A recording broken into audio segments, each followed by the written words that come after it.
All right, Farm, should we get into these business questions? Let's do it. First questions that came in were all around software, so I thought a great place to start. Can you list off all the key softwares that we're using at AHLG? Yeah, we use a fair few. So the main one's probably Jobber, which is like our scheduling, quoting, invoicing system, bit of a CRM as well. Xero we use for our accounting platforms. They all talk to each other, Jobber and Xero. We use Employment Hero from a HR and onboarding perspective, which has been quite good. We also use a fair few smaller ones that mainly assist us in the quoting process. So we use Nearmaps, which is like Google Earth on steroids.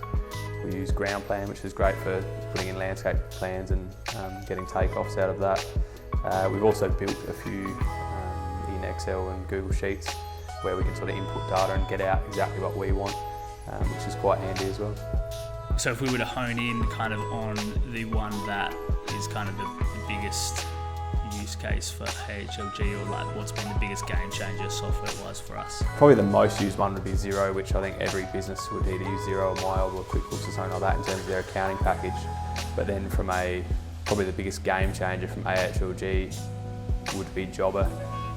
It's very, I think they're Canadian based or US based, but it's very powerful in the scheduling format, particularly for recurring visits, which we obviously do a lot of with the gardening in particular. It's, fortnightly, weekly recurring visits.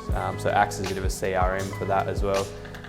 We used to use literally iCalendar on the phone, on the iPhones, and that was out. We'd print out the sheets every day and mark it off, and all very manual.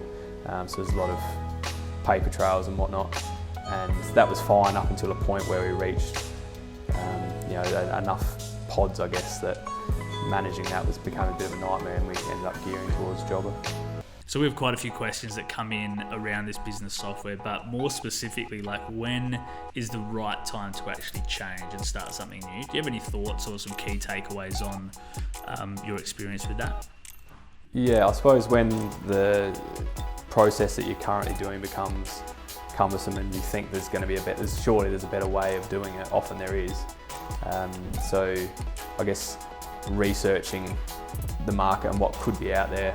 Generally there's a bank of different softwares that do a similar sort of thing with different features, so you've got to do a bit of self-research, but probably the best one we found is leaning on other businesses that use these different softwares and just talking to those guys about what they like about it, dislike about it, etc. And then most of them have quite good customer relations where you can book a demo and they'll literally walk you through the different features of the product and let you run a 14 or 28-day trial or whatever it might be to get a bit of a feel for it.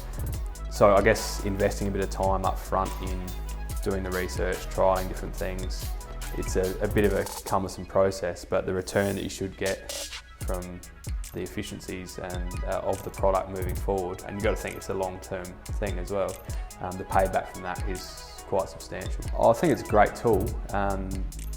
You've got to be a bit careful not to go too over the top, I think, and you end up paying huge amounts for different subscriptions. You've got to analyse whether it's worthwhile or not, which comes back to that last point. But I think it's a pretty powerful tool to use in business, and it's allowed us to systemise a lot of our things to a point where if someone was to leave, a lot of the data and everything is housed in a nice interface. It's fairly easy to use, can be taught with pretty minimal instruction, and then the process is just linear, it's the same every time. You know what to expect, and it just makes scaling your business so much easier.